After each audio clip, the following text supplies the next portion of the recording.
ጤና ይስጥልን ክቡራን ተመልካቾቻችን፣ ሲሳይ አጌና ከሉዓላዊ ሚዲያ አርብ መጋቢት 18 2018 ዓመተ ምህረት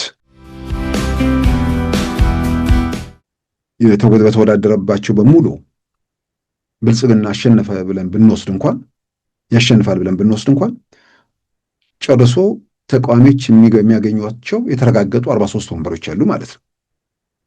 43 የፓርላማ ወንበር 43 የፓርላማ አባላት የሆኑ ተቃዋሚዎች ከ2019 ጀምሮ የኢትዮጵያን ፓርላማ ይቀላቀላሉ ማለት ነው። They are negotiating, by the way, and they want to make a deal so badly, but they're afraid to say it because they figure they'll be killed by their own people. በዛሬው ፕሮግራማችን በእነዚህና በሌሎች ወቅታዊ ጉዳዮች ላይ ትኩረት አድርገናል። አሁን ወደ ዕለቱ ዜና እናመራለን። የትግራይ ክልል ጊዜያዊ አስተዳደርን ያካባል ተብሎ የሚጠበቀውና 5 ፓርቲዎችን ያቀፈው በጀነራል ጻድቃን ገብረትንሳኤ የሚመራው የለውጥ እንቅስቃሴ ጉባኤውን ሊያደርግ መዘጋጀቱ ተገለጸ። አፍሪካ ኮንፊደንሻልን በመጥቀስ ትላንት ሉዓላዊ ባቀረበው ዘገባ ንቅናቄው የትግራይ አስተዳደርን ሊረከብ እንደሚችልና የጸጥታውን ኃላፊነት የትግራይ የሰላም ኃይል እንደሚሆንም ተዘግቧል። ይህንን የአፍሪካ ኮንፊደንሻልን ዘገባ የሚያረጋግጥና ዝግጅቱ መቀጠሉን በተመለከተ ዋዜማ በዛሬው ዕለት ባቀረበው ዘገባ 5 ፓርቲዎችና ታዋቂ ሰዎችን ያቀፈው በጀነራል ጻድቃን ገብረትንሳኤ የሚመራው ንቅናቄ በቀጣዮቹ ቀናት ጉባኤ እንደሚያካሂድ አመልክቷል። ዝግጅቱም የትግራይ ክልል አስተዳደርን ለመረከብ እንደሆነም አስፍረዋል። በሌተና ጀነራል ጻድቃን ገብረትንሳኤ የሚመራው ንቅናቄ ባለፈው ሐምሌ ወር መጨረሻ በ4 ፓርቲዎችና በታዋቂ ሰዎች የተመሰረተ ሲሆን አሁን የፓርቲዎቹ ቁጥር 5 መድረሱንም ከዘገባው መረዳት ተችሏል። የለውጥ ፈላጊዎች እንቅስቃሴ በተባለው ጥምረት ውስጥ በአቶ ጌታቸው ረዳ የሚመራው ስምረት፣ አረና፣ ባይቶና እንዲሁም ትንሳኤ ሰባ እንደርታና ቃንጫ ሀቅ የተባሉ ፓርቲዎች እንደተካተቱበትም ተመልክቷል። ከፓርቲዎቹ ባሻገር ወታደራዊ አመራሮች የሆኑት ሌተና ጀነራል ጻድቃን ገብረትንሳኤ፣ ብርጋዴር ጀነራል ገብረ እግዚአብሔር በየነ ወይንም ወዲ አምጥሩ፣ የቀድሞ የአየር ኃይል አዛዥ ሜጀር ጀነራል አበበ ተክለ ሃይማኖት እንዲሁም ብርጋዴር ጀነራል ተክላይ አሸብር ወይም ወዲ አሸብር የለውጥ ንቅናቄው አባላት ሲሆኑ ከሲቪሎች ውስጥ ደግሞ የፕሪቶሪያ የሰላም ስምምነት አካል የሆኑት አቶ አሰፋ ብርሃን እንደሚገኙበትም ታውቋል። የተዘረዘሩት የለውጥ ንቅናቄው አባላት ሲሆኑ በትግራይ ለውጥ ለማምጣትና አዲስ አስተዳደር ለመሰየም በመንቀሳቀስ ላይ መሆናቸውም ተመልክቷል። በኢራንና አሜሪካ መካከል የቀጠለው ውጊያ አንደኛ ወሩን እያስቆጠረ በሚገኝበት በአሁኑ ወቅት አሜሪካ ውጊያውን በእግረኛ ወታደሮች ጭምር ለማስቀጠል ሰራዊቷን ወደዛ ለማስጠጋት ማቀዷም ተሰምቷል። የአሜሪካው ፕሬዝዳንት ዶናልድ ትራምፕ አሁንም ድርድሩ መቀጠሉን እየገለጹ በሚገኙበትም ወቅት ጥቃቶች ተጠናክረው ቀጥለዋል። እስራኤል የኢራን ባህር ኃይል አዛዥን መግደሏን ስትገልጽ ኢራንም ጥቃቷን አጠናክራም ቀጥላለች። ኢራን እስከ ትላንት የተኮሰችው ባሊስቲክ ሚሳኤል ከ1200 በላይ መሆኑም ተመልክቷል። ዩናይትድ አረብ ኤምሬትም በጦርነቱ እንደምትሳተፍ የገለጸች ሲሆን የኢራን አቅም ሳይዳክም ተኩስ ማቆም ሊኖር እንደማይገባም አሳስባለች። የኢራን ባህር ኃይል አዛዥ አድሚራል አሊ ረዛ ተንጋሲር መገደላቸውን ይፋ ያደረጉት የእስራኤሉ መከላከያ ሚኒስትር እስራኤል ካትዝ ሲሆኑ የኢራን እስላማዊ አብዮታዊ ዘብ ባህር ኃይል አዛዥ መገደላቸውን ከገለጹ በኋላ የእስራኤል መከላከያ ሰራዊት እያደነ እቅዳቸውን አንድ በአንድ ማክሸፉን ይቀጥላል ብለዋል። በቱርክ፣ ፓኪስታን፣ ግብፅና ኦማን የተደረጉ ሽምግልና ጥረቶች በተለይም የሆርሙዝ ሰርጥን ለማስከፈት የተደረጉ ሙከራዎች እርምጃ ለማሳየታቸውን ተከትሎ አሜሪካ የእግረኛ ውጊያን ጨምሮ መጠነ ሰፊ የቦምብ ውርጅብኝ ለማውረድ መዘጋጀቷም ተመልክቷል። ይህ በእንዲህ እንዳለም ኢራን የሚሳኤልና የድሮን ጥቃቷን በቀደሙት ቀናትም አጠናክራ የቀጠለች ሲሆን የእስራኤል ከተሞች ዋነኛዎቹ የጥቃት ኢላማ ሆነው ቀጥለዋል። እስካሁን ባሉ መረጃዎች ኢራን በጠቅላላ ከ1200 በላይ ባለስቲክ ሚሳይሎችን ያስወነጨፈች ሲሆን ከ2000 በላይ የድሮን ጥቃቶችም አድርጋለች። ከዚህ ውስጥ 40 በመቶ የተወነጨፈው ወደ እስራኤል መሆኑም ተዘግቧል። የእስራኤልን የአየር መከላከያ ተቋማትን አልፎ በእስራኤል ከተሞች ላይ የሚያርፉት ጥቃቶች ጉዳት በማድረስ ላይ መሆናቸውን በምስል ጭምር የተሰራጩ መረጃዎች ያሳያሉ። በትናንትናው ዕለት ኢራን በተኮሰችውና ከእስራኤል ራስ መዲና ቴል አቪቭ በ24 ኪሎ ሜትር ርቀት ላይ በምትገኘው ጋኒ ቲግቫ በተባለ ከተማ ላይ በተሰነዘረ የባለስቲክ ሚሳኤል ጥቃት መኪኖች ሲነዱ ታይተዋል። ጦርነቱ ከተጀመረበት እንደ አውሮፓውያን አቆጣጠር የካቲት 28 2026 ጀምሮ ወደ እስራኤል ከተወነጨፉት ባሊስቲክ ሚሳይሎች 92 በመቶ በእስራኤል የአየር መከላከያ መክሸፋቸውም ተመልክቷል። ኢራን በዋናነት ጥቃቷ በእስራኤል ላይ ተነጣጠረ ቢሆንም የአሜሪካ ወታደራዊ ቤዝ ባሉባቸው የአረብ ሀገራት ላይም መጠነ ሰፊ ጥቃት ሰንዝራለች። በዩናይትድ አረብ ኤምሬት በመቶዎች የሚቆጠሩ ልዩ ልዩ ሚሳይሎችን ያስወነጨፈች ሲሆን በኩዌት 175፣ ባህሬን ላይ 102፣ ኳታር ላይ 101 እንዲሁም በዮርዳኖስ ላይ 60 ሚሳይሎች ማስወንጨፏም ተመልክቷል። ሳውዲ አረቢያና ኢራቅም በአነስተኛ መጠንም ቢሆን በሚሳይልና በድሮን ተጠቅተዋል።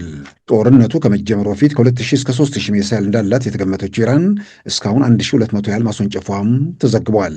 ሆኖም አሁንም በቂ ሚሳይል እንዳላት፣ ነገር ግን ከወጪ አንጻር ረከስ ወዳለው የድሮን ጥቃት ልትሸጋገር እንደምትችልም ተገምቷል።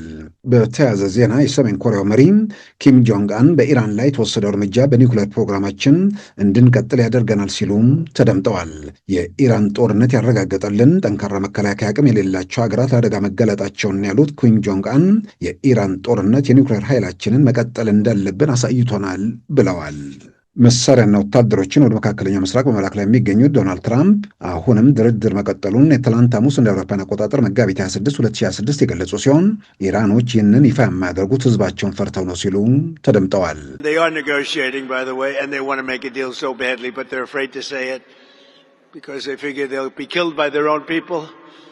በሌላም በኩል አሜሪካ ጦርነቱን በእግረኛ ውጊያ ጭምር ለመቀጠል ባላት ፍላጎት 10,000 የሚሆኑ እግረኛ ወታደሮቿን ወደ መካከለኛው ምስራቅ ለመላክ እያጤነች መሆኑን ዎል ስትሪት ጆርናል ዘግቧል።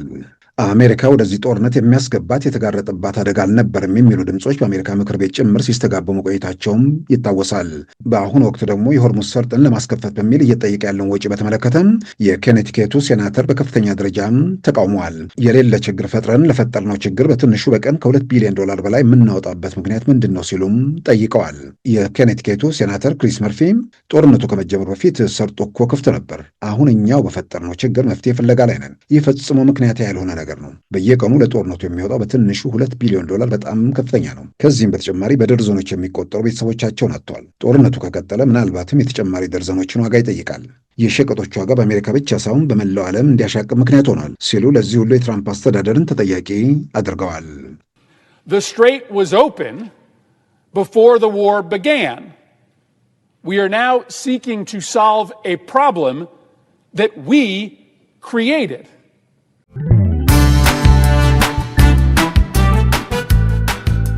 ሉዓላዊ ሚዲያን ይደግፉ። ስራዎቻችንን ለብዙ እንድናደርስ ሰብስክራይብ፣ ሼር፣ ላይክ በማድረግ ሉዓላዊ ሚዲያን ያጠናክሩ። እውነትን እንዘግባለን፣ ኢትዮጵያዊነትን እናቀነቅናለን። መድረኩ ግን ለሁሉም አመለካከት ክፍት መሆኑን እናረጋግጣለን። ሉዓላዊ ሚዲያ።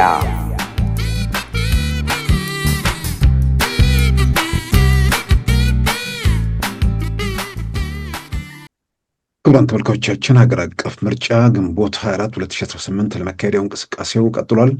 ተቃዋሚ ፓርቲዎች እጩዎቻቸውን አቅርቦ የኢትዮጵያ ብሔራዊ ምርጫ ቦርድም እጩዎችን መዝግቦ የፓርቲዎቹ አካባቢ የምርጫ ቅስቀሳም ሌሎችም ሲካሄዱ መቆየታቸው ይታወሳል። አሁን በወጡ መረጃዎች በአዲስ አበባም በተለያዩ ክልሎችም የሚወዳደሩ ፓርቲዎችን በተመለከተ የወጡ ዝርዝር መረጃዎችን ማየት እንደተቻለው ምናልባትም በግሌ ያነጋገረኝ በአዲስ አበባ ከተማ እንኳን ሙሉ በሙሉ ፓርቲ እጩ ማቅረብ ያልቻሉ ፓርቲዎች መኖራቸው በብዙ መልኩ አስገራሚ ሆኖ ነው ያገኘሁት። በተለይም ለፓርላማ ወንበር 23 የፓርላማ ወንበር ላይ እጩ እንኳን ለማቅረብ የሚችሉ የፖለቲካ ፓርቲዎች አለመኖራቸው በራሱ አስገራሚ ነው። ብዙ ጊዜ የፖለቲካ ፓርቲዎች በዋና ከተማ በአዲስ አበባ ላይ እጩ ለማግኘት ወይ ደግሞ ለማቅረብ የሚቸገሩበት ሁኔታ የለም። በተለይም በተለያየ መንገድ ድምጻቸው ጎልቶ የሚሰማ ማለትም በተቃውሞ ድምጻቸው ጎልቶ የሚሰማ ፓርቲዎች ጭምር በአዲስ አበባ ከተማ ውስጥ 23 የፓርላማ ወንበር ማቅረብ አለመቻላቸው በግሌ በጣም አስገራሚ ከሚለው በላይ ሆኖብኛል። ምናልባት ባሉ መረጃዎች በተለቀቁ መረጃዎችም እስካሁን በእርግጥ ብሔራዊ ምርጫ ቦርድ አላረጋገጠም። ብልጽግና ፓርቲ ቢያንስ ከ23ቱ የፓርላማ ወንበሮች 3ቱን ትቷቸዋል ወይ ደግሞ በ3ቱ ላይ አልተወዳደረም፣ አይወዳደርም ማለት ነው። ከዛ ውጭ ግን 23 የፓርላማ ወንበር ለአዲስ አበባ ከተማ መስተዳድር ያቀረቡት ኢዜማና ህዳሴ የተባሉ ፓርቲዎች ብቻ ናቸው። ከዛ ውጭ ያለው 23 የፓርላማ ወንበር ማቅረብ አልቻለም። ያው ኢዜማ ነው ብልጽግና 23 የፓርላማ ወንበር ማቅረብ ስላልቻለ አይመስለኝም ቀደም ሲል ጠቅላይ ሚኒስትር አብይ በገቡት ቃል መሰረት ወይ ደግሞ እንደ መንግስታቸው ወይ ማለትም ገዢው ፓርቲ በገባው ቃል መሰረት ፓርቲዎች ወደ ፓርላማ አሁን ካለው ቁጥር በተሻለ ወደ ፓርላማ ይገባሉ የሚል ነገር ተናግረው ነበር። ያንንም በተግባር ላይ የዋሉት መሆኑን የሚያሳይ ነገር ነው። በአዲስ አበባ ምክር ቤትም እንዲሁም በኢትዮጵያ የተወካዮች ምክር ቤትም የአዲስ አበባን ወክሎ የሚገባ የብልጽግና እጩ ቁጥር 23 መሆን ሲገባው ወይ ደግሞ መወዳደር የሚገባ 23 መሆን ሲገባው 20 ብቻ ነው ያወዳደሩት። ለክልል ምክር ቤትም ወደ 158 የሚያስፈልግ ቢሆንም ያቀረቡት ከ130 አካባቢ ነው። ስለዚህ በክልል ምክር ቤትም በፌዴራል ምክር ቤትም ተቋሚዎች እንዲገቡ ቢያንስ ውድድሩ ላይ ባለመወዳደር መንገዶችን አመቻችቷል ማለት ይቻላል። ይህንን በአዲስ አበባ ብቻ ሳይሆን በክልሎችም በተመሳሳይ ያንን እያደረገ መሆኑን የሚያሳይ ነገር ነው። ቢያንስ በፓርላማ ወንበር ላይ እንዳየነው በአጠቃላይ 547 የፓርላማ ወንበር ነው። ከ547 የፓርላማ ወንበር ውስጥ በትግራይ ያለው 38 የፓርላማ ወንበር አለ። እሱ አሁን ምርጫ የሚካሄድበት አይደለም። ስለዚህ ወደ 509 አካባቢ የሚቀር የፓርላማ ወንበር አሁን የሚካሄድባቸው 509 የፓርላማ ወንበሮች ናቸው። ከነዛ ውስጥ ብልጽግና ፓርቲ ቢያንስ በ43ቱ እንደማይወዳደር ታውቋል። ስለዚህ ገዢው ፓርቲ ወደ ፌዴራል ምክር ቤት በውድድር ተሸንፎ ሊያጣው የሚችለው ቦታ ይኖራል። ነገር ግን ጨርሶ የማይወዳደርባቸው 43 የፓርላማ ወንበሮች አሉ ማለት ነው።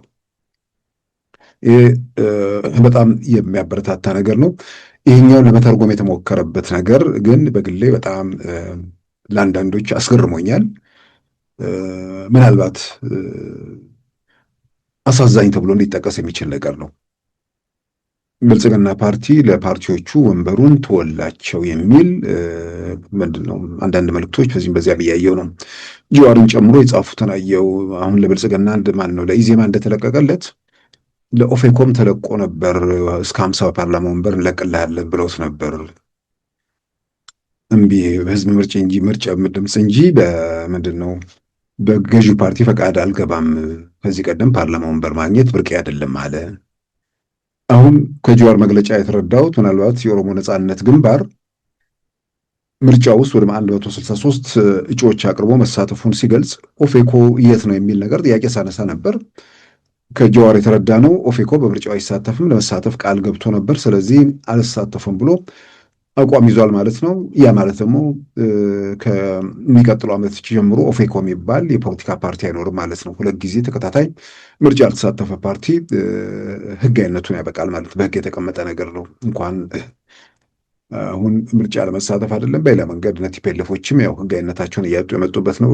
ምናልባት በአንድ በኩል የብሔር ፓርቲዎች ዘመናቸው እያለፈም ስለሆነ ሊሆን ይችላል። ይህን ምንድነው ብሶት እያስተጋባ የሆነ ነገር እያደረግ ሰዎችን እዛ ውስጥ ልታስቀምጥ ትችላል። ምናልባት ኦፌኮ ከቲፒኤልኤፍ በስልጣን ላይ በነበረበት ወቅት የሚኖረውን ድጋፍ አሁን ሊያገኝ የሚችልበት ምንም ምድራዊ ምክንያት የለም። ደጋግመን በየአጋጣሚው የምናነሳው ነገር ነው። ያዛን ጊዜ ኦህዴድ የሚባለውንም ፓርቲ ብአዴን የሚባለውንም ደኢህዴን ሁሉንም ነገር በቲፒኤልኤፍ መዳፍ ውስጥ ያሉ በእነሱ ፈቃድ ላይ የሚንቀሳቀሱ ስለነበሩ የትኛውም በክልል ያሉ ፓርቲዎችም ይሁን በፌዴራል የሚንቀሳቀሱ ፓርቲዎች ሰው ወደ ምርጫ ከገባ ነፃ የሆኑ ኃይሎችን ይፈልጋል። በሌላ በኩል ገዢውን የሚፈልግ የለም ማለት አይደለም። ስለዚህ ነፃ የሆኑ ኃይሎችን በመፈለግ ሂደት ውስጥ ኦፌኮ ኦሮሚያ ክልል ውስጥ ሲወዳደር የተሻለ ተቀባይነት እንዳለው በተግባርም ታይቷል። ዛሬ ግን ኦሮሚያ ክልል ላይ ከእናቶ ሽመልስ በምን እንደሚሻል ማሳየት አለበት። እነሱ መሬት ላይ የሚገልጹት ነገር የሚያሳዩት ነገር አለ። የሚሰሩት የልማት እንቅስቃሴ ያለ ትርጉም ያለው በጣም መሰረታዊ የሚባል ክልሉን ስር ነቀል በሆነ መንገድ እየሰሩበት ነው። በሌላ በኩል ከአቶ ሽመልስ በላይ ቲፒኤልኤፍ የሚባል ወይ ደግሞ ሌላ አካል የፌዴራል መንግስት አለ። የፌዴራል መንግስት ይሁን በፌዴራል መንግስት ነው የሆነ በኦሮሚያ ክልል ላይ የተጫነ ሰለሞን ተስፋ የሚባል የቲፒኤልኤፍ አገልጋይ የቲፒኤልኤፍ መልእክተኛ የለም። ፌዴራል ጉዳዮች ሚኒስቴር የሚባል ክልሎችን ለመጠርነፍ የተቋቋመ የቲፒኤልኤፍ መዋቅር የለም። ክልሎቹ በክልላቸው ባለቤቶች ናቸው። ራሳቸውን በራሳቸው የሚያስተዳድሩበት ከፌዴራል መንግስቱ ጋር ቀጥተኛ ግንኙነት ያላቸው። ስለዚህ ኦሮሚያ ክልል ላይ ኦፌኮ ቀደም ሲል ይኖረው የነበረውን ተቀባይነት አሁን ሊያገኝ የሚችልበት ምንም ምድራዊ ምክንያት የለም። ስለዚህ ይሄ ባለበት ሁኔታ ውስጥ ምርጫ ውስጥ መግባት ምናልባት መዋረድ ነው ብሎ አስበው ከሆነ ዋናው ነገር ድምፅ ማግኘት አለማግኘት መዋረድ የሚባለው በሚባል የሚገለጽ ነገር አይደለም። ሰው በገባውና በተረዳው መጠን ሊመርጥ ላይመርጥ ይችላል። ምናልባት ስህተትን፣ ድክመትን፣ ክፍተትን አይተ በሚቀጥለው ራስን አርሞ ተዘጋጅቶ ለመምጣት መሞከር ነው። የሙሾ ዘመን አብቅቷል። ሙሾ እያወረዱ የህዝብ ድጋፍ ለማግኘት የሚደረግ ነገር ሳይሆን የህዝቡን ህይወት ኑሮውን ለመለወጥ በትልቁ ሀገር ውስጥ ባለቤት ሆኖ ባለድርሻ ሆኖ እንዴት ሂደት ውስጥ መሳተፍ እንደሚችል እሱን ማሳየት የሚቻልበት ነገር ላይ ስራ መስራት ነው። ስለዚህ በዛ በኩል ያሉ ክፍተቶችና ጉድለቶችን አይቶ ለቀጣዩ ምርጫ ራስን ማዘጋጀት ነው እና መግባቱና መሳተፉ ለቀጣይ መግባት የሚባል ነገር ሲመጣ በቃ በክልል ተዋቅረ በክልል ተደራጅተ ትልቅ ነገር ለሚያስብ ማህበረሰብ ለየትኛው ኢትዮጵያ የሆነው የሁሉንም ህዝብ ስሜትና ድምፅ ፍላጎት የሚያስተጋባ ፓርቲ ሆነ መምጣት የበለጠ አስፈላጊ ከሆነ ከሌሎች ጋር ሰብሰብ ብለን በየሰፈር ድንኳን ጥሎ ሳይሆን ሀገር አቀፍ የሆነ ነገር ሆኖ መምጣት መሞከር፣ ምርጫ ውስጥ መሳተፉ ከዛ አንጻር ያሉ ክፍተቶችን አይቶ ነገር ለማረም ያስችል ነበር። ኦፌኮ እንግዲህ ከጀዋር ጽሁፍ ላይ እንዳየሁት ኦፌኮ ምርጫ ውስጥ አይገባም ማለት ነው። ምናልባትም በድርድር ምንድነው 50 ወንበር ምናምን የተባለውን ነገር እምቢ ስላል ብያለው የሚለው ነገር ከምርጫ ላለመሰረዝ አንድ ወይ ሁለት እጩ አቅርቦም ከሆነ እሱም በሂደት የምናየው ነገር ነው። ምናልባት ኢትዮጵያ ብሔራዊ ምርጫ ቦርድ እነማን ይሳተፋሉ የሚለውን ዝርዝር ሲያወጣ እዛ ላይ የምናየው ነገር ይሆናል። ዞሮ ዞሮ ግን ገዢው ፓርቲ 46 የፓርላማ ወንበር አልወዳደርም፣ ትርጉም ያለው ተቃዋሚ ፓርቲዎች የመድረኩ ይምጡ ብሎ መንገዱን መልቀቁ ምናልባት አጠቃላይ ኢትዮጵያ ምርጫ ስርዓት ውስጥ ፈርስት ፓስ ፖስት የሚሉት ያገኘ ሁሉንም ይጠቅልለው የሚለው አካሄድ ከዚህ ከፕሮፖርሽናል ሪፕሬዘንቴሽን ጋር ተያይዞ ምናልባት የምርጫ ስርዓቱን መቀየር እሱ ላይ ትኩረት አድርጎ መስራት በቀጣይነት ይጠበቃል የሚለው ምናልባት ይጠቅማል አይጠቅምም፣ የበለጠ ባለሙያዎችም በጉዳዩ ላይ በደንብ መምከር ያስፈልጋል። ለምሳሌ ብዙ ጊዜ የሚጠቀስ ነገር አለ። የ1997 ምርጫ አጠቃላይ የምርጫው ውጤት ሲታይ ኢህአዴግ አሸነፈ ነው የተባለው። 92 ነው ብለው የምርጫ ምንድነው የጦርነቱ ማግስት ወይ ደግሞ ጦርነቱ እየተካሄደም የኢትዮጵያና ኤርትራ ጦርነት እየተካሄደ ምርጫ ነበር። የዛን በኋላ የተተነተነ ነገር አይቼ ነው የምርጫው ውጤት ድምር ነገር ሲታይ ተቃዋሚዎች በአዲስ አበባ ከተማ ውስጥ ያገኙት ድምፅ ከኢህአዴግ ድምፅ ይበልጣል። ግን የተቃዋሚዎች ድምፅ የተበተነ ስለሆነ ከ50 ከመቶ በታች ያገኘው ኢህአዴግ ያው የምርጫ ቦርድን የምናምን እሱን እንደተጠበቀው ነው ማለት ነው። የምንድነው ይሄ ረበር ስታምፕ መሆኑ ጥያቄ ውስጥ ሳይገባ ማለት ነው። እሱን በተጨባጭ ብዙ ጊዜ ማሳየረው ነገር ስለሆነ ወደ ዝርዝር መሄድ አያስፈልግም። ግን የምርጫ ውጤቱ ሲታይ ድምሩ ሲታይ ኢህአዴግ አሸነፈ። አጠቃላይ ደግሞ ኢህአዴግና የሌሎቹ የተቃዋሚዎቹ በጋራ ተደምሮ የገዢው ፓርቲ ደግሞ ለብቻው ሲወሰድ አሸናፊ ስለሆነ የተቃዋሚዎቹ ድምፅ ይበልጣል በአዲስ አበባ ደረጃ በአጠቃላይ። ስለዚህ ይሄኔ ነበር ብዙ ሰዎች ይሄ ፕሮፖርሽናል የሆነው የሪፕሬዘንቴሽን አስፈላጊ መሆኑን አጽንኦት የሰጡት የነበረው። 20 በመቶ ከመራጩ ድምፅ አግኝተ ብቻህን አዲስ አበባን ለመያዝ የሚችል ወይ ደግሞ ኦሮሚያን፣ አማራ እንዲህ ለመያዝ ያለ እድል ሰፊ ነው። በርካታ ፓርቲዎች ይሳተፋሉ። እነዛ የተሳተፉት ፓርቲዎች ጠቅላላ ያገኙት ድምር 80 በመቶ ሆነው የእያንዳንዳቸው ግን ሲመነዘር 10፣ 5 ምናምን እየተባለ ሲደመር 80 በመቶ ነው። ግን 20 በመቶ ብቻ ድምፅ ያገኘው በህዝብ ተመረጠ ተብሎ ክልሉን ወይ ደግሞ ከተማውን ለማስተዳደር ስልጣን ያጎናጽፈዋል። ስለዚህ ይህነቱን ክፍተት ለሙላት የፕሮፖርሽናል ሪፕሬዘንቴሽን የሚለውን የሚያነሱት ፓርቲዎቹ ባገኙት ወንበር ልክ ለምሳሌ 30 አግኝቶ 30 በመቶ አግኝቶ ሁሉንም 70 በመቶዎቹን ፍላጎት ጭምር ጠቅልሎ ከሚይዝ የነዛንም ፍላጎት ደግሞ በዚህ በፕሮፖርሽናል ሪፕሬዘንቴሽን እነሱም በመቶኛ ድምፅ ወንበር ማግኘት የሚችሉበት ሁኔታ የፖለቲካ የምርጫ ስርዓትን የሚደነግግ ነውና ብዙ ጊዜ ያንን እንደ ሀሳብ የሚያነሱ ኃይሎችም አሉ። ወደዛ ግን አሁን ቢያንስ የምርጫ ስርዓቱ ያ ስላልሆነ ፓርቲዎች ሜዳው ላይ በተገቢው ለመጫወት ያላቸው እድል በየትኛውም የሀገሪቱ ጫፍ በስፋት የሚንቀሳቀስ በተለያየ መንገድ በተለያየ መንገድ ገዢ ፓርቲ ወደ ህብረተሰቡ የመቅረብ ወይ ደግሞ ህብረተሰቡን የመቆጣጠር አቅሙ ከፍተኛ ነው። ይህ ባለበት ሁኔታ ውስጥ አሁንም 100 ተብሎ ፓርላማ ውስጥ የመግባት እድሉ የሚያሰፋው ነገሮች አሉ። ያን የሚያሰፉት ምንድን ናቸው? በአንድ በኩል ተቃዋሚዎቹ ለምርጫ ራሳቸውን ሲያዘጋጁ አልቆዩም። የተወሰኑ አሉ። ኢትዮጵያ ውስጥ ምርጫ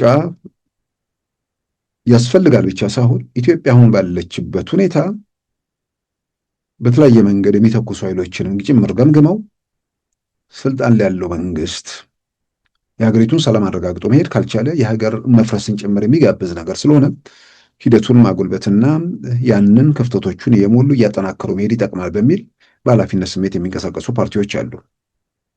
በአንጻሩ ደግሞ ያለው ላለፉት 7-8 ዓመታት መንግስት እንደ አዲስ የመጣ መንግስት መሆኑ ጋራ ወጥቶ ወርዶ 17 ዓመት ቆይቶ ሳይሆን ከውስጥ ተነስቶ ስልጣን መቆጣጠሩን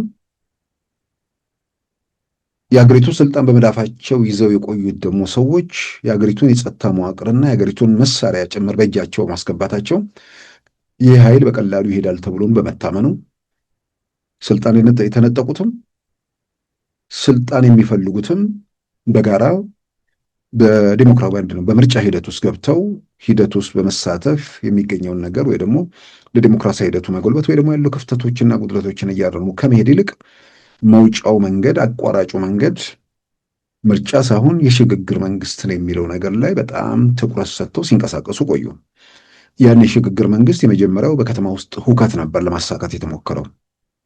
በየሰፈሩ በየጎጡ በየምናምን ግርግር መፍጠር፣ በተለያየ መንገድ የብሔረሰብ ግጭት ማነሳሳት፣ ህግና ስርዓት ፈርሷል፣ መንግስት መቆጣጠር አልቻለም የሚለውን ነገር በጣም አጽንኦት ሰጥተውበት ሲሄዱ ነበር።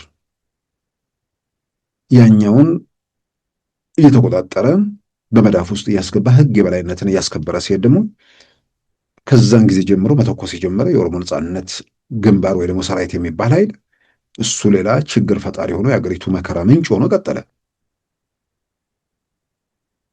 ይሄ ኃይል የሚያደርገው እንቅስቃሴ መንግስት መሆን ባይችል እንኳን መንግስትን መንግስት ሆኖ እንዳይቀጥል ያደርገዋል።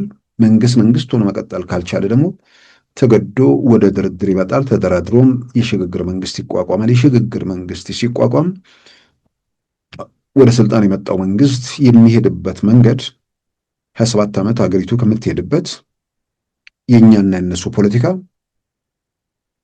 የዘር ቅኝት የሚወጣና ሀገራዊ ህልም መሆኑን በተጨባጭ ስለታየ ይሄኛው መንገድ ያከስረናል፣ በዚህኛው መንገድ ብሶት እየቀሰቀሰን ህዝብ ውስጥ አቅፈን ለመቀጠል ያለን እድል ያጠበዋል ብለው ያመኑ ወደ ሽግግር መንግስት ከተሄደ የበለጠ ጉልበት ያለው የበለጠ ቁጥር ያለው የበለጠ ተሳትፎ ያለው የበላይነቱን ይቆጣጠራል የሚል የኦሮሞ ነጻነት ግንባር፣ ህወሓት እና መሰል በዘር የተደራጁ ኃይሎች በሽግግሩ ሂደት ውስጥ የበላይ ሆናሉ ይወጣሉ በሚል እምነት የኦሮሞ ነጻነት ግንባር ደጋፊዎች፣ የኦሮሞ ነጻነት ሰራዊት ተከታዮች ለረጅም ጊዜያት የሽግግር መንግስት የሚለውን ነገር አጥብቀው ድምፃቸውን አጉልተው ሲያሰሙ ቆዩ።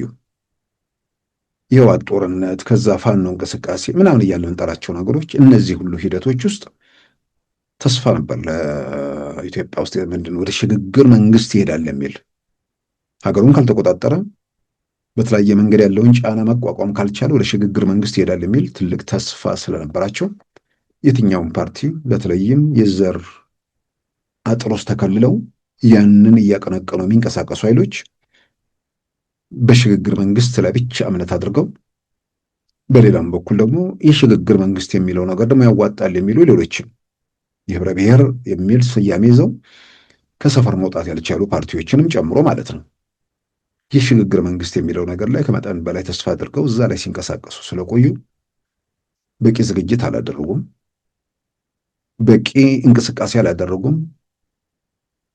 በሸኔ የሚሆን በቲፒኤልኤፍ የሚሆን በፋኖ የሚሆን በየትኛው መንገድ ስልጣን ያለው መንግስት አስገድዶ የሆነ ፍላጎትን በኃይል ለማሳካት የምትችልበት እድል እንደሌለም በጋድ እየተረጋገጠ ሲመጣ አሁን ከረፈደ በኋላ ምርጫ ሂደት ውስጥ ተፍተፍ ማለት መጣ።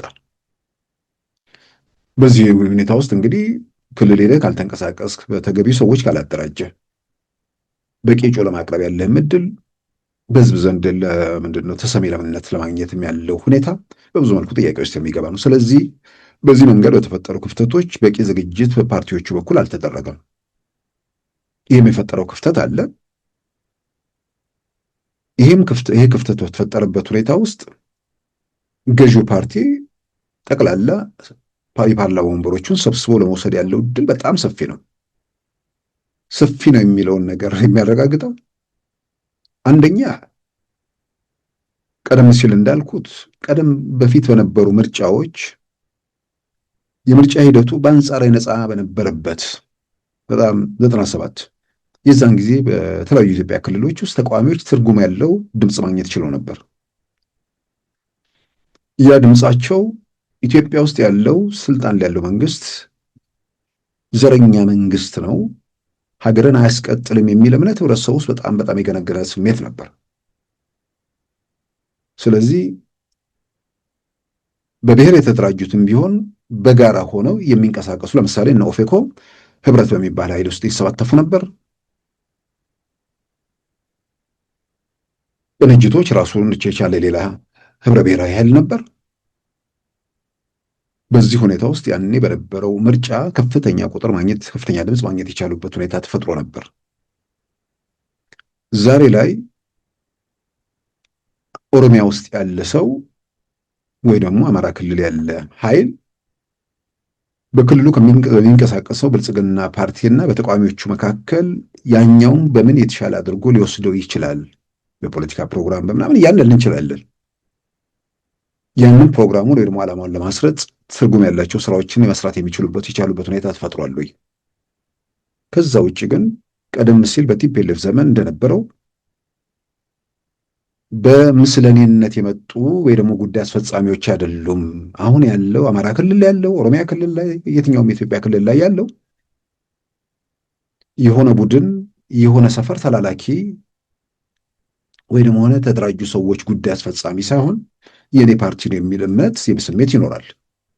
ጥያቄ የሚነሳው ነገር ምናልባት ብዙ ጊዜ በየቦታው የሚሰማው ይሄ ሀገሪቱ ላይ ያለው ህገ መንግስቱ ላይ ያለው ሰውን ሲያጋድል የነበረው ነገር ለምን አይሻሻልም፣ ለምን አይለወጥም የሚሉ ያው ብዙ ጊዜ ቢነገርም ሰው ደጋግሞ የሚያስተጋባው ነገር አለ። ደጋግሞ እንዲያስተጋባ ደግሞ ያው ሰውን በተሳሳተና በተዛባ መንገድ ውስጥ የሚወስዱ ሰዎች የፈጠሯቸው ነገሮች አሉ። ህገ መንግስቱ ላይ ያሉ ክፍተቶች፣ ጉድለቶች እሱን በተመለከተ በጋራ ሆነ እናርመው የምክክር ኮሚሽኑ እሱን ይሰሯል ተብሎ በይፋ የተቀመጠ የተገለጸ ነገር አለ። ስለዚህ ግድ ያንን ጠብቆ በዘላቂነት መውጫ የሚሆን ነገር ላይ ማበጀት እሱ ላይ ስራ መስራት ነው። ስለዚህ በፕሮግራም በምናምን ደረጃ ባሉ ነገሮች ላይ ያኛው ከዚህኛው ይሻላል የሚለውን ነገር የፕሮግራም ማበላለጥ ነው። ያኔ ፕሮግራም የሚታይበት ሁኔታ አልነበረም። አንድ አፈና ያሰፈነ ሀገሩን በመዳፉ ጨምድሮ ሌላውን በተመልካችነት ወይ ደግሞ በአጫዋችነት የያዘ ኃይል ነበር። የዛ ኃይል አጫዋቾች በምንም ተአምር በክልላችን በምናምን አይመረጡም የሚል ስሜት ህብረተሰቡ ውስጥ ነበር። ስለዚህ ምርጫ 97 አንጻራዊ ነፃነት በነበረበት ወቅት የምርጫው ውጤት በአጠቃላይ ኢህአዴግ የተሸነፈበት ነው። ያው የአውሮፓ ህብረት ምናምን በኩል የነበሩ የምርጫ ታዛቢዎች ሂደቶችና ሪፖርቶች ያሳዩት ያንዳረጋገጡት ያንን ነው። በኋላ ራሱ መጨረሻ ላይ ቢሆን 178 የፓርላማ ወንበር አካባቢ 109 የፓርላማ አካባቢ ወንበር አካባቢ ተቀብሏል። ማለት ቅንጅቶች ከ547ቱ ወደ 109 አሸንፏል ብሎ ተቀበለ። ህብረት ወደ 52 ወንበር አግኝቷል ብሎ ተቀበለ። ኦፌዴን ያኔ በአቶ ቡልቻ መክሳ የሚመራ ወደ 11 የፓርላማ ወንበር አገኘ። ስለዚህ መንግስት ለመሆን የሚያስችል ድምፅ ካገኙ በኋላ ተሸራርፎ በቀረው 109 52 ወደ 161 እና 11 አካባቢ 170 ምናምን አካባቢ የፓርላማ ወንበር ተቃዋሚዎች ይዘው መያዝ የቻሉበት ሁኔታ ተፈጥሮ ነበር። ያንን የምርጫ ውጤት የፈጠረው ተቃዋሚዎቹ የፖለቲካ ፕሮግራማቸው ከኢህአዴግ ጋር ተነጻጽሮ ሰው ይሄኛው ይሻለኛል ብሎ ስለወሰደ ነው ብዬ አላምንም። በክልሎቹ የሚንቀሳቀሱት ፓርቲዎች የቲፒኤልኤፍ ጉዳይ አስፈጻሚዎች ናቸው፣ ነፃዎች አይደሉም የሚለው ህብረተሰቡ ውስጥ የፈጠረው ነገር ነው። በአዲስ አበባ ከተማ ውስጥም ደግሞ 0-0 ያው በክልሎችም ተመሳሳይ ነው። ግን የአዲስ አበባውን በኋላ ድምፁን መንገድ ላይ ኮረጆ ለመንጠቅም ሌላ ነገር ለማድረግም አዲስ አበባ ሁሉም ታዛቢዎች ያሉበት የውጭ ሰዎችም ጭምር የሚታዘቡበት የምርጫ ክልል በመሆኑ ያንን ማድረግ ስላልተቻለ ከ138 የፓርላማ ወንበር ማለት የክልል ምክር ቤት ወንበር ቅንጅቶች በተወዳደሩበት በ137ቱም አሸነፉ። አንድ ወንበር ብቻ ቀረ። አንድ ወንበር ኢህአዴግ አሸነፈ። ኢህአዴግ የሚያሸንፈው ያኔ ጩኸት ፈርቶ አንደኛው በምርጫው ሰዓት ሲቃረብ ስለሸሸ ማለት ነው፣ ከምርጫው ራሱን ስላገለለ። ከዛ ውጭ 23 የፓርላማ ወንበር እንዳለ 23ቱንም ቅንጅቶች አሸነፉ። ዛሬ ላይ የማነሳው በአንድ በኩል ፓርቲዎቹ አስቀድመው ለምርጫ በቂ ዝግጅት ባለማድረጋቸው የተፈጠረ ክፍተት አለ። በሌላም በኩል የዛን ጊዜ ለማሸነፍ የነበራቸው እድል የፖለቲካ ፕሮግራማቸው አይደለም። ኢትዮጵያ ውስጥ ለ10 ምናምን ዓመት እስከዛ ምርጫው እስኪካሄድ ድረስ ለ14 ዓመት ሀገር ውስጥ የተፈጠረው ዘረኝነት ሁሉንም ነበር በመዳፋቸው አድርገው ሌላውን በተመልካችነት የያዙ የፖለቲካውን ስልጣን የተቆጣጠሩ ኃይሎች በመኖራቸው እነዛን በምርጫ ማስወገድ ከተቻለ ለኢትዮጵያ ትንሣኤ ነው፣ ለክልሎችም ለየትኛዎቹም ነፃነት ነው ተብሎ ስለታመነ የነበረ ነገር እንጂ የፖለቲካ ፕሮግራሞቹን ሰው አወዳድሮ ቅንጅትን፣ ህብረትን፣ ኦፌዴንን መረጠ ብዬ አላምንም።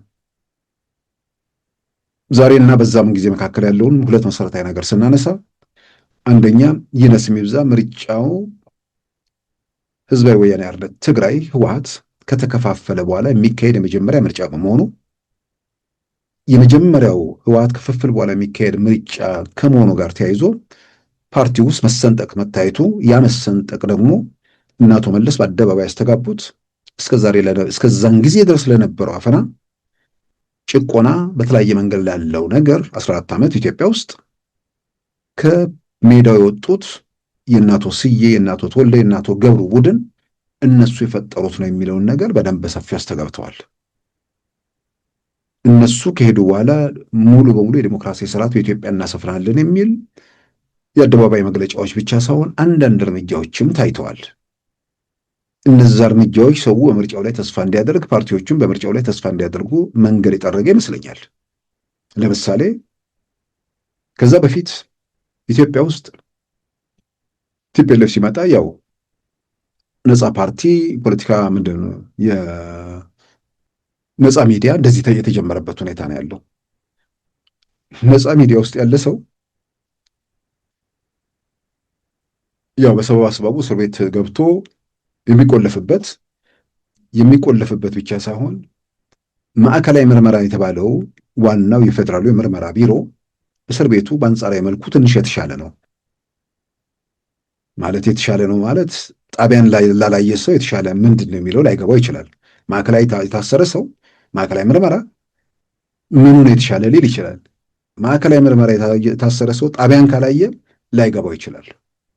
ማዕከላዊ ምርመራ ያኔ በተለይ 90ዎቹ ምናምን አካባቢ ላይ የመጀመሪያ 80ዎቹ መጨረሻ በአንድ ክፍል ውስጥ እስከ 12 ሰው ምናምን ነው የሚታሰረው። ጠባብ ነው በእርግጥ። ጣቢያ ያለውን የእስር ሁኔታ ያየና አስጨናቂ ነገር የተመለከተ ሰው ያኛው ፓላስ ውስጥ ወይ ደግሞ ቤተ መንግስት ውስጥ እንደተቀመጠ ሊቆጥረው ይችላል። ስለዚህ ሲያስሩ ምንድን ነው የሚያደርጉት? ሰዎች እንደ የተመቸ ቦታ አንጻራዊ ነው ብለው የተመቸ ቦታ ከሚታሰሩ እዚህ ጋር ቦታ ጠቧል ብለው 12 ሰው ካለበት ማለት ነው ሰውየውን ጋዜጠኛውን ለመቅጣት ሲባል ከተማ ውስጥ ወዳለ ፖሊስ ጣቢያ በአደራ እስረኛነት ይበትኑታል። በዛ በየጣቢያው ያለ እስረኛ ደግሞ በተለያየ መንገድ ምንድነው በጩቤ ወቅቶ ኪሳው ልቆ ምናምን አለ የሚባል የከተማው ወንጀለኛ ምናምን ያለበት ቦታ ነው። ስለዚህ እዛ ቦታ ላይ አንደኛ በዚህ በፔርሙዝ በሻይ ፔርሙዝ ከስር ድራግ ያስገባሉ። ይሄ ምንድነው ከተማ ውስጥ የሚሸጠውን እዛ አሜሪካ ምናምን ማሪዋና የሚባለውን እሱን ያስገባሉ። ክፍሉ 24 ሰዓት ነው የሚዘጋው። የሱ ጭስ በቃ ከዛ ላይ ሲጋራ ጭስ በጣም በጣም አስጨናቂ እንትን ነው። ስለዚህ ጋዜጠኛውን 12 ሰዎች ካሉበት መተኛ ቦታ ወደሌለበት የተፋፈገና ቀን ሙሉ ተዘግቶ ወደሚውል ቦታ ይሰዱትና እንዲማረር ለማድረግ የሚሰሩ ስራዎች ነበሩ። ሁለተኛ የሚታሰረው ሰው ከመንገድ ነው የሚያዘው። ድንገት ትዝ ሲላቸው እንዳሰሳዩ አድርገው ይወጣሉ። የተወሰኑ የሚያውቁ ፖሊሶች ምናምን አብረዋቸው ይሳተፉና ከመንገድ ላይ ይይዛሉ። ከቢሮስ መጥተው ይይዛሉ። ይሄ እስከ ህወሓት እስኪከፈል ድረስ የቀጠለ ነገር ነው። ልክ ህወሓት ከተሰነጠቀ በኋላ የአፈናው የጭቆናው ምንጮች ከሂደቱ የወጡት ናቸው የሚለውን በአደባባይ የአቶ መለስ እየተናገሩ በነበሩበት ሰዓት ጋዜጠኛን በተመለከተ ሄዶ ከቢሮ አስሶ መውሰድ፣ ከመንገድ ላይ መልቀም ቀረና ደውለው በዚህ ጉዳይ ላይ ስለምትፈለግ ዋስ ይዘና ወይንም መተቃለን ስጥ ምናምን የሚባል ነገር ተጀመረ። ይህም ብቻ አይደለም። ፓርላማ የግል ጋዜጠኛ ፓርላማ ውስጥ መግባት አይችልም ነበር። ጋዜጣዊ መግለጫ ምናምን ሲኖር አይገባም፣ ወይ ደግሞ የፓርላማ ውሎች ምናምን ሲኖሩ አይፈቀድም። ልክ ፓርላማም የግል ሚዲያም ያለምንም ገደብ መግባት የሚችልበት ሁኔታ ተፈጠረ እና አቶ መለስ ምናምን ባሉበትም ጭምር ማለት ነው። እነዚህ ምልክቶች በእርግጥም እነዚህ ሰዎች በቡድን ሆነው በጋራ ሆነው የሆነ አፈና ሀገሪቱ ውስጥ አስፍነው ነበር። የሆነ ኃይል ደግሞ ከዚህ ነገር መውጣት ፈልጓል። በተለይ አቶ መለስ ይሄ ዓለም አቀፍ ነገር ስም ምናምን ስለሚፈልጉ እችን መውጫ ፈልገዋት ይሆናል የሚል ምርጫው ውስጥ እንቅስቃሴ ፍላጎት የታየው ከመጀመሪያው ጀምሮ ነው። ስለዚህ ዝግጅት ሲደረግ ነበር ፓርቲዎች አካባቢ። በፓርቲዎች አካባቢ ዝግጅት ነበር ብቻ ሳይሆን ራሱ ገዢው ፓርቲም ለምርጫው የሚደረገውን ዝግጅት ከወራት በፊት ጀምሮ በጣም መጠነ ሰፊ የሆነ እንቅስቃሴ ማድረግ የሚቻልበት ሁኔታ ተፈጠረ። ከፍተኛ መነቃቃት የታየበት ነው። ያ ከመሆኑ በፊት በኢትዮጵያ ኢኮኖሚክ አሶሲዬሽን በኩል አዲስ አበባ ሂልተን ሆቴል በየወሩ የሚካሄድ ትልቅ መድረክ ነበር። ኢትዮጵያ በ2025 ምን ትመስላለች የሚል በዛ ላይ የምሁራን በነ ፕሮፌሰር ብርሃኑ የሚያዘጋጁት ትልቅ መድረክ ነበር። በዛ ዙሪያ ህብረተሰብ ውስጥ የምንድነው የውይይት ወይ ደግሞ እንትን መንፈስ ነበር። ምርጫው ደግሞ ከዛ በኋላ ሲመጣ መንገዱ የተመቻቸ መሆኑ የ97 ምርጫ ላይ በአንድ በኩል የተቀደመ ዝግጅት መኖር፣ በሌላም በኩል ደግሞ ፓርቲዎቹም ይህንን መሰረት አድርገው ሜዳውም ክፍት ነው የሚል ህብረተሰቡ ላይ ያ ነገር እንትን ማለቱ፣ ስለዚህ የምርጫው ላይ በጣም ትርጉም ያለው እንቅስቃሴ ለማድረግ የሚያስችሉ ሁኔታዎች ተፈጥረው ነበር። ዛሬ ያለው ክፍተት ለምርጫው ከያኔ የተሻለ አንድ በጎ ነገር ያለው ነገር ምንድን ነው? የምርጫ እንቅስቃሴ መኖሩ አይደለም። አስቀድሞ ከዛ ቀደመ ተጀመረም እያልኩ አይደለም። ያኔ ፓርቲዎች ወደ አደባባይ ለመውጣት ህዝብ ጋር ለመድረስ ያላቸው እድል እጅግ በጣም ጠባብ ነው። ያቺ ምርጫ ዘመን ነች። የምርጫ እንቅስቃሴ ከተጀመረበት ጊዜ በኋላ ነው ወደ አደባባይ መውጣት የሚችሉት። የጋዜጣ ገጽም ይሁን የኤሌክትሮኒክስ ሚዲያዎች ሽፋን የሚያገኙት የምርጫው እንቅስቃሴ በተጀመረበት ነው። የተወሰነ 5 ደቂቃ ምናምን በየሳምንቱ 2 ቀን የሚቀሰቅሱበት፣ እንደገና የምርጫ ክርክሮቹ በአደባባይ የሚታዩበት ሁኔታ ነበር። ያ ከምርጫው ጋር ተያይዞ የሚያገኙት እድል ነው። ዛሬ ግን ይሄ ዲጂታሉ ዓለም በመስፋፋቱ እንደ ድሮ የኢትዮጵያ ቴሌቪዥን እና የኢትዮጵያ ቴሌቪዥን በነገራችን ላይ ነበሩ እስከ 97 ብቻ ሳይሆን ከዛ በኋላም ባለው ምርጫ 2002ም 2007ም ኢትዮጵያ ውስጥ አንድ ቴሌቪዥን ጣቢያ ነው የነበረው። የግል ሬዲዮ በመዝናኛ ላይ የሚያተኩሩ 2 እንደዚህ ያሉ። ከዛ ውጭ እስከ 97 ደግሞ ምንም አልነበር እና ሰው የተለየ ሀሳብ የተለየ ድምፅ ቴሌቪዥን ስክሪን ላይ ማየት አልለመድንም። ያቺ ምርጫ ጊዜ መታ ኢህአዴግን የሚቃወም አቶ መለስን የሚተች ድምፅ ሰው መስማት የጀመረው ያቺ ምርጫ እንትን ላይ ነው። ያቺ አጭር ጊዜ ማለት ነው። 92ም ያን ነገር ነበር። በጣም ደካማ ሁኔታ ነበር ያኔ።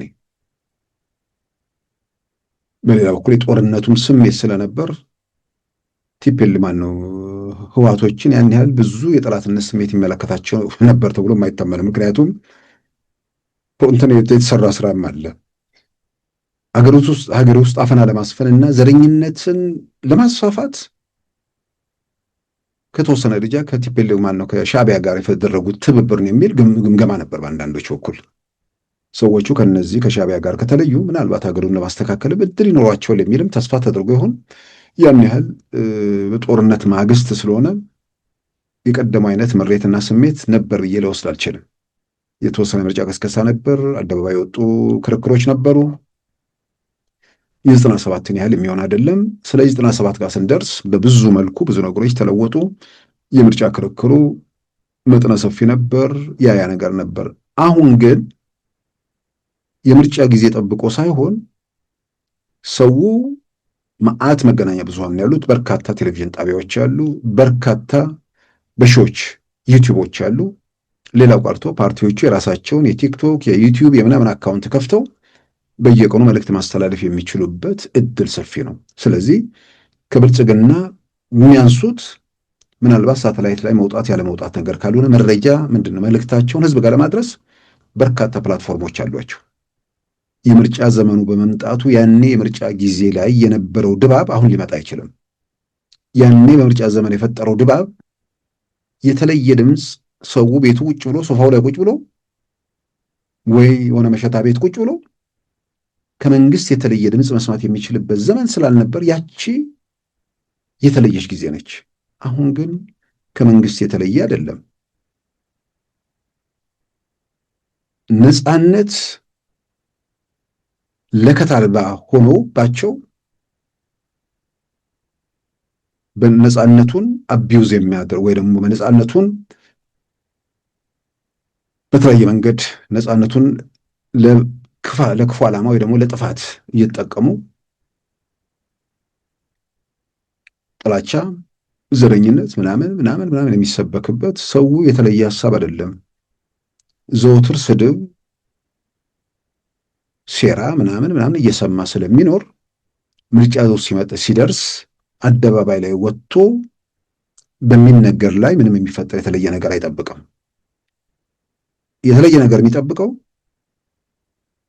በተለያየ መንገድ ብልጽግና ፓርቲ ላይ ጥያቄ፣ ቅሬታ፣ ተቃውሞ ያለባቸው ሰዎች አሉ።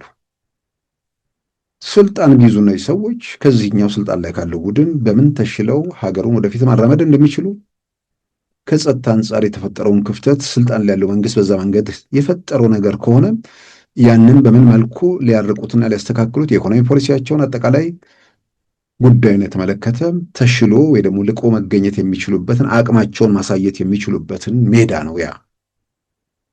እዛ ላይ ያንን ማሳየት ከቻሉ ከተፎካካሪያቸው ደግሞ ከገዢው ፓርቲ ተለይተው የሚወጡበት እድል ካለ ከዛ አንጻር የሐሳብ ክርክር የሐሳብ ልቆ መታየት እዛ ጋ ነው የምርጫው ጊዜ የሚዲያው እንትን የሚጠቅመው። ከዛ ውጭ ግን የተለየ ሐሳብ ሰው ሲሰማ ብቻ አይደለም ስድብም፣ ዘለፋም፣ ትችትም ሁሉንም ነገር ስልክ ያለው ሰው የፈለገውን ነገር ማድረግ የሚችልባት ዓለም ነች። አሁን ያቺ ዓለም ኢትዮጵያ ውስጥ መታለች። በተለያየ አፈና ውስጥ ቆይታ መንገዱ ተከፍቶ ሰዎች በኢንተርኔት ጽሁፍ ማየት የማይቻልባት ሀገር ጽሁፍ መግለጥ ዘግይቶ የመጡ አረፍደው የኢትዮጵያን ፖለቲካ የተቀላቀሉ ዛሬ በነፃ አውጭነት ምናምን እንትን የሚሉ ሰዎች ላይገለጥላቸው ይችላል ስለማያስታውሱ ደግሞ ስላላለፉበት ያኔ ዝም ስብ ብለዋላ። የማይሄድ የማይለወጥ ጨቁኖ አፍኖ የያዘ ኃይል አለ። ስለዚህ እሱን እግዚአብሔር ያንሳው፣ እስከዛው ደግሞ አብረን ተስማምተን እንቀጥላለን ያሉ የነፃነት ዋጋ የነፃነት ክብር የማይገባቸው ዛሬ ነፃነትን አቢዩዝ የሚያደርጉ ሰዎች ያኔም ኢትዮጵያ ውስጥ የነበረውን የቀጠለውን ነገር ዛሬ ጋር በወጉ ለማነጻጸር የሚችሉበት እድል የለም። ስለዚህ ከምርጫው ጋር ተያይዞ ያለው ያኔ ምርጫው ጋር ሲመጣ የነበረው ድባብ የተለየ ድምፅ መስማት የሚቻልበት ሁኔታ ስላልነበር ነው። አሁን ያ ሁኔታ የለም። ዛሬ የሚያስፈልገው ስልጣን ላይ ካለው ወገን የተሻለ አቅም፣ የተሻለ ብቃት፣ የተሻለ ፖሊሲ እንዳለ ማሳየት ነው። በዚህ ረገድ እንግዲህ ፓርቲዎቹ በሚያደርጉት ፉክክር ውስጥ ለዛ በቂ ዝግጅት አላቸው ብዬ አላምንም። ለዛ በቂ ዝግጅት ከሌለ ደግሞ ምርጫው ላይ ትርጉም ያለው ፉክክር የማድረግ እድላቸው ጠባብ ነው። እንዳልኩት የሽግግር መንግስት ሲጠብቁ ምርጫው የረፈደባቸው ሰዎች አሉ። ያ የፈጠረው ክፍተት ስላለ አሁን ምርጫው ውስጥ ገብተው ብዙ የሚለውጡት ነገር ከሌለ የለመድነው ፓርላማ 100% የሚባል ነገር ነው ብዙ ጊዜ የምናውቀው። ስለዚህ 100% ብልጽግና ያለበት ፓርላማ ከሆነ ለዲሞክራሲያዊ ሂደቱም የራሱ፣ በሌላም በኩል ደግሞ ፓርላማውን ላይ ያሉ ነገሮች ላይ ሰው በስሜት በጉጉት የሚከታተልበት ሁኔታም አለ ብዬ አላምንም። ስለዚህ ብልጽግና ፓርቲ ይህንንም ሁሉ ግምት ውስጥ አስገብቶ ሊሆን ይችላል። ቢያንስ አሁን ባለው ከ509 ማለትም ትግራይ ክልል ስለማይካሄድ ወደ 43 የፓርላማ ወንበር ላይ እንደማይወዳደር አረጋግጧል። ይህ ማለት 43 ቢያንስ ማለት ነው። ሌላውን እንዳለ በተወዳደረባቸው በሙሉ ብልጽግና አሸነፈ ብለን ብንወስድ እንኳን ያሸንፋል ብለን ብንወስድ እንኳን ጨርሶ ተቃዋሚዎች የሚያገኟቸው የተረጋገጡ 43 ወንበሮች አሉ ማለት ነው። 43 የፓርላማ ወንበር 43 የፓርላማ አባላት የሆኑ ተቃዋሚዎች ከ2019 ጀምሮ የኢትዮጵያን ፓርላማ ይቀላቀላሉ ማለት ነው። አሁን ጥያቄው እንግዲህ ብልጽግና ለቀቀ ማለት ብልጽግና አይወዳደርም ማለት እዛ ጋር አንድ ፓርቲ ወይም ደግሞ ሁለት ፓርቲ እጩዎች አይደሉም ያሉት፣ ብዙ ፓርቲዎች ይወዳደራሉ እዛ ጋር። ስለዚህ በነዛ በቀሪዎቹ ፓርቲዎች መካከል ውድድር ይካሄዳል። በዛ ውድድር ያሸነፈው ፓርቲ ወደ ፓርላማ ይገባል ማለት ነው። በዚህ መንገድ የተዘጋጀን ቦታ እነ ጀዋር እንለቅላቸዋለን ተብሎ እንዴት ነው የሚለቀቀው? 3 የፓርላማ ክልል ምርጫ 3 የፓርላማ ወንበሮች ላይ ለምሳሌ አዲስ አበባ ላይ ብልጽግና አይወዳደርም።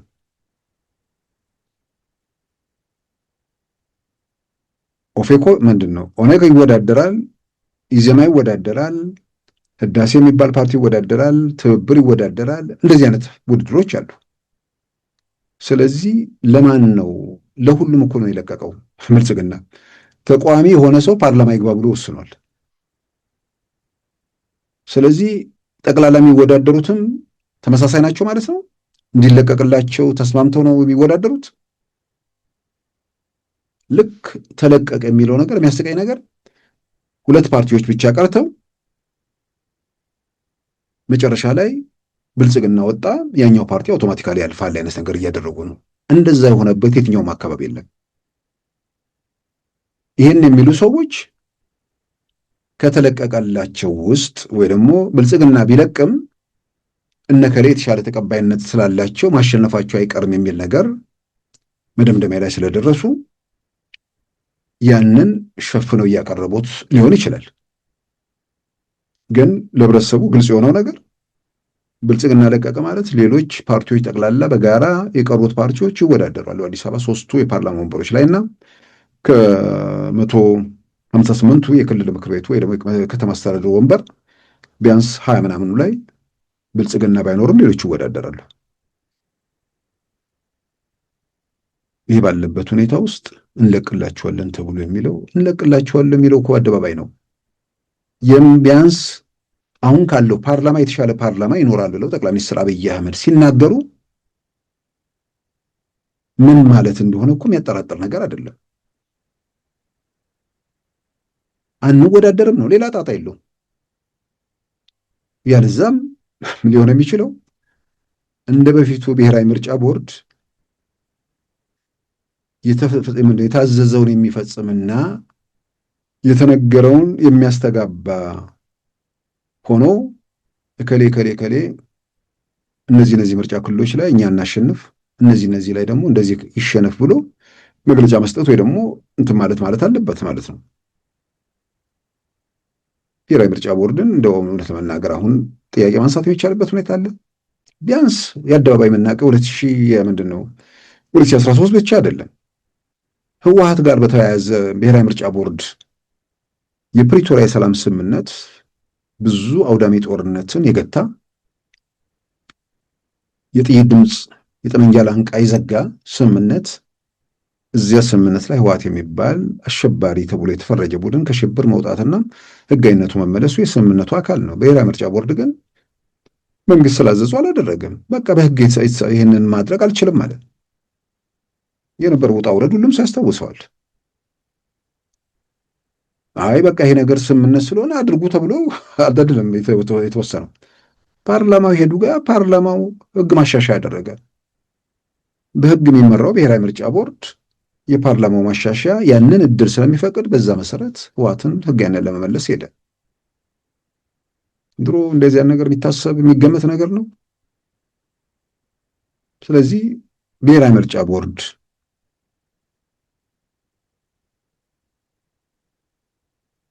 እነ ዶክተር አዲሱ ገብረ እግዚአብሔር የሚመሩት አይደለም። አሁን የሰብአዊ መብት ኮሚሽን እንትን ይላሉ። አንዴ የሰብአዊ መብት ኮሚሽን፣ አንዴ ምርጫ ቦርድ፣ አንዴ ምናምን እየሆኑ እነዛው ሰዎች ለምሳሌ አዲስ አበባ ላይ ያኔ የኦሮሚያ ክልል የተማሪዎቹ አመፅ ጊዜ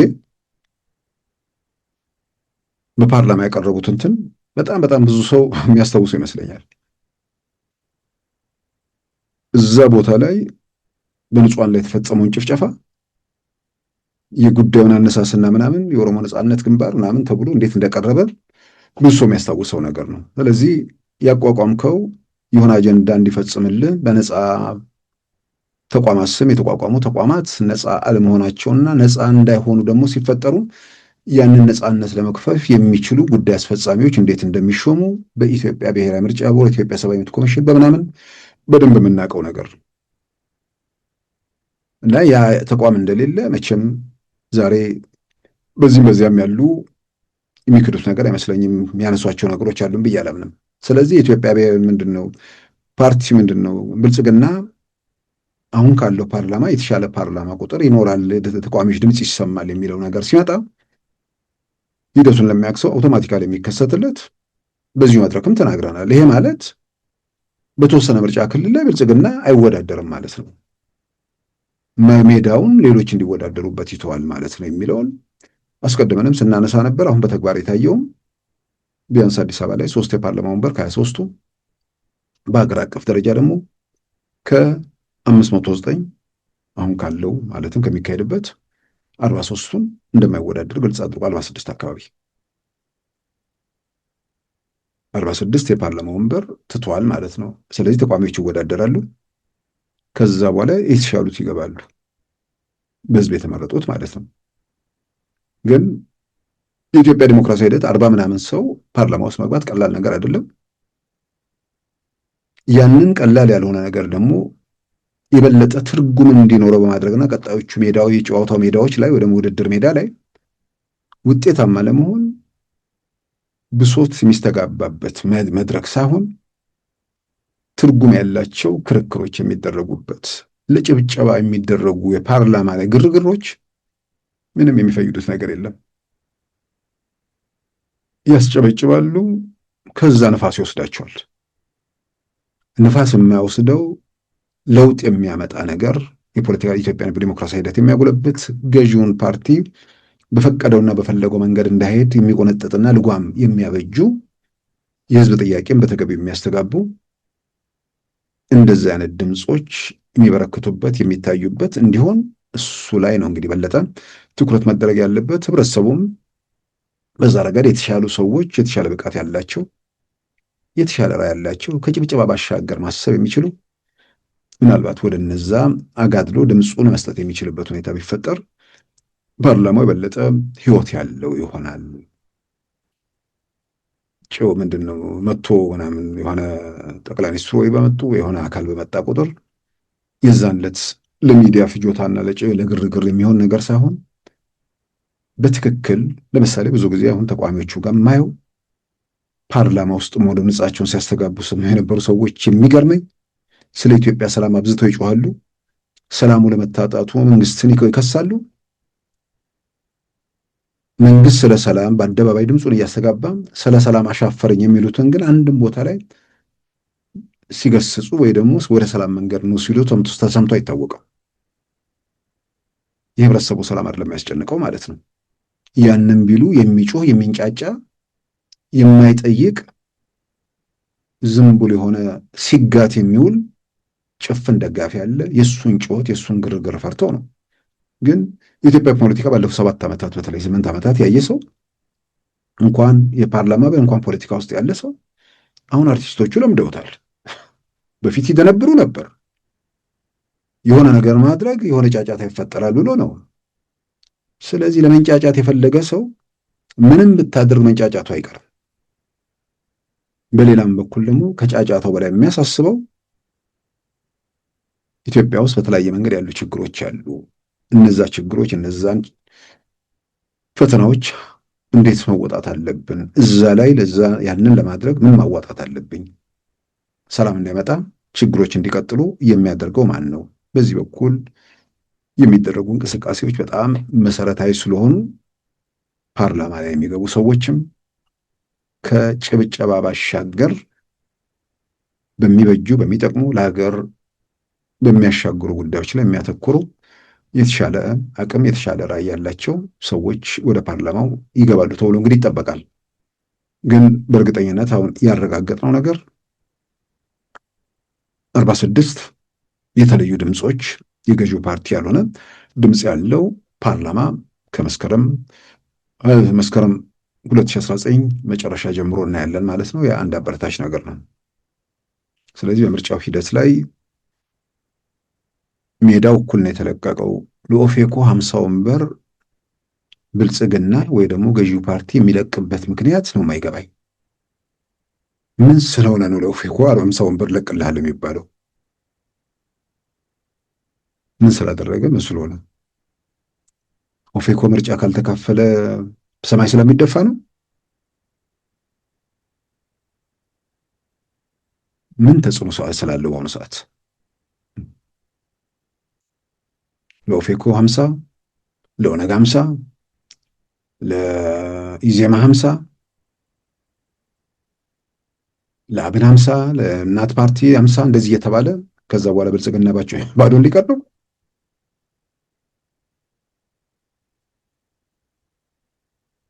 ይሄንን ለሚያስተጋቡ ሰዎች አንደኛ ሜዳው ለነሱ ቀላል ነው። ምንም ቢሉት የሚሰማ የማይጠይቅ ደጋፊ ስላለ 547ቱንም ልስጣችሁና ብቻ ጠቅላይ ሚኒስትር እኔን አድርጉኝ ብለው ጠቅላይ ሚኒስትሩ ከኦፌኮ ጋር ተደራድረዋል ብሎ ጀዋር ቢጽፍ የሆነ ከብሶተኛው ካምፕ ሌላ ሰው ቢጽፍ ቅንጣት ታክል የማይጠይቅ የማይመረምር የተነገረውን ሁሉ የሚያስተጋባና ዝም ብሎ የሚጋት ደጋፊ እንዳለ በተጨባጭ አይተናል። ስለዚህ ለነ ጀዋርም በአጠቃላይ ብሶቱ ላይ ተቃውሞ ላይ ላለው ምንም ነገር ቢሉ የሚሰማቸው ስላለ ማሰብ የለባቸው መርከም የለባቸው ምንም ነገር መስጠት ነው። የሆነ ነገር እንትን በቃ ማስተጋባት ነው።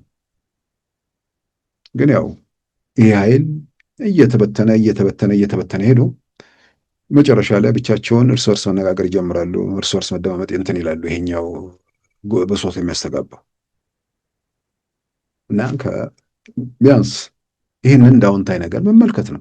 ጥያቄ ማንሳት የሚያስፈልገው ምርጫው ሜዳ ላይ ፉክክሩ ላይ ብሔራዊ ምርጫ ቦርድ ነፃነቱ የማረጋገጡን ጉዳይ፣ በሌላ በኩል የምርጫ ጊዜ ሲደርስ ማዋከብ፣ ሌሎች ነገሮች እንዳይፈጸሙ እሱ ላይ ትኩረት ማድረግ፣ እነዚህ ነገሮች ላይ መሰረት አድርጎ የበለጠ መንቀሳቀሱ ነው የሚጠቅመው።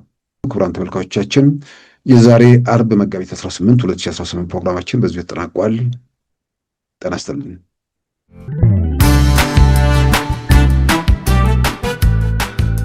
ሉዓላዊ ሚዲያን ይደግፉ። ስራዎቻችንን ለብዙ እንድናደርስ ሰብስክራይብ፣ ሼር፣ ላይክ በማድረግ ሉዓላዊ ሚዲያን ያጠናክሩ። እውነትን እንዘግባለን፣ ኢትዮጵያዊነትን እናቀነቅናለን። መድረኩ ግን ለሁሉም አመለካከት ክፍት መሆኑን እናረጋግጣለን። ሉዓላዊ ሚዲያ